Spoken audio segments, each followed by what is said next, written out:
It's been a lot of fun over many years developing new technologies. One thing would be our website, where before the Amazons or anybody else existed, Neuco had a transactional website.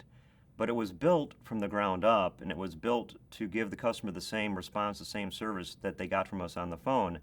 And that took a lot of work. That took a lot of planning, and there were shortcuts that could be taken, and we didn't take those. We wanted that website to give the customer the same information, the same experience they would get if they were calling one of us on the phone. So in 1999, we came out with our first website, and we were using that website, Neuco.com, actually at that time it was NeucoInc.com, as more of a landing page for our customers to be able to see basically who we are, what it is we do, how we can bring value to them, to try to kind of clarify any misconception on what it is that Neuco does as a master distributor. I think in 1999 it was really a little bit new still to the industry, having only one other competitor that was really listed as a master distributor. This was just another avenue for us to get our name out there so people knew what it is we did. So we started our retail component on the website probably in the early 2000s. We did start to notice that we were getting some traffic, and our website was not originally e-commerce. Again, it was purely informational, and it was there for people to learn a little bit more about us. And so we really just had informational types of things on our website, about us and what it is we do and how we do it, and a little bit of history on us. But we did realize that people were going to the website, and we were getting traffic, and we were getting eyes on what it is we do. So the next step in that was really trying to get data and content onto our site, knowing that, hey, we already have people there, we already have an audience, and if we can get better information, better data on there, that's just going to allow people to come back more and more, and it's going to give them reasons to come back. And again, there was Greg Scala, who at that point really went from marketing to fully IT. And he was really a driving force behind getting the e-commerce up and running and allowing that avenue for transactional sales to occur. As our website was further developing and getting more content on the site, and we started to realize internally, I think, really that we've got something here. We've got something that we need to continue to invest in and build upon. And as we did that, we started to, again, allow for transactional sales to occur. We started getting more and more orders. We started getting more people signing up and having more users onto our site. And the momentum all of a sudden started to really build.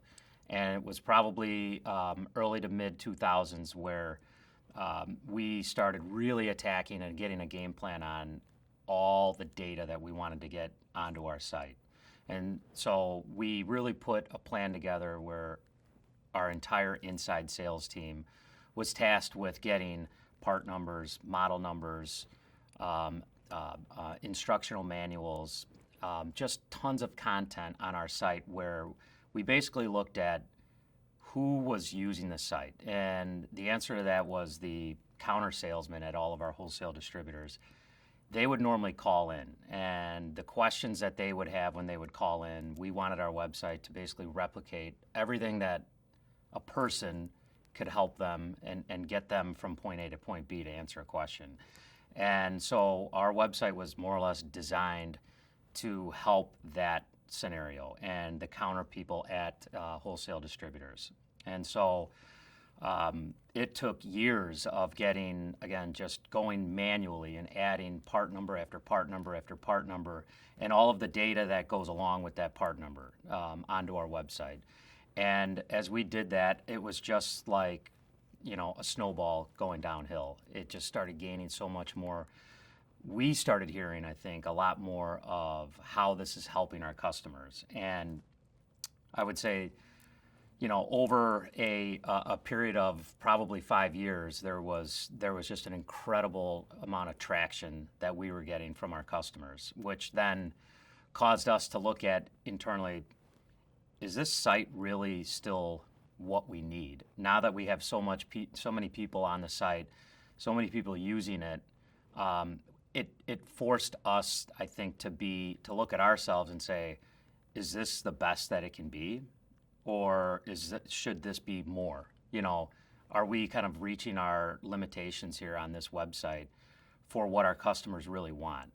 At that point in time in 2008, when we really got onto our new second version of our website, we really started to aggressively market our website, and we were attending conferences and attending different types of shows where we started to use our website really as a tool, as a resource, and as a tool to market Neuco and sell Neuco, and really try to help explain how this can be a driver to increase sales to our customers. And over time, it has proved to be exactly that. I mean, we focused on getting existing customers to be able to buy more, and we use it as a tool to go after new customers and people that never did buy from us. And the reaction was always as good as it can be. I mean, there's nothing really better when you get feedback from a customer or get a reaction from a customer saying, I'm selling things I never sold before in the history of our company. So what became a win for our customers was a win for us and a win for their customer. And that was essentially due to the website.